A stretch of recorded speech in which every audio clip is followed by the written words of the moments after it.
గాలిది ఏ కులము, ఈ నేలది ఏ కులము.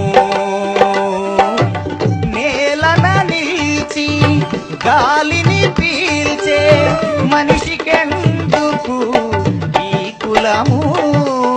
కాచే మావిది ఏ కులము, పారే నీటిది ఏ కులము. కాచే వెన్నెల దే కులము, పూసిన పువ్వులదే కులము. ప్రకృతికి లేదు ఏ కులము, పాడి పంటకు లేదు ఏ కులము.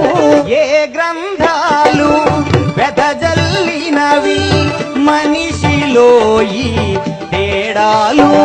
ఏ ఛాందస్సులు రగిలించారో తమ భేదాలు. అణుయుగంలో అడుగిడి కూడా వదలని జాడ్యాలు. విఘ్నతతో ఎదిరించినప్పుడు ప్రగతికి సోపానాలు. గాలిది ఏ కులము, ఈ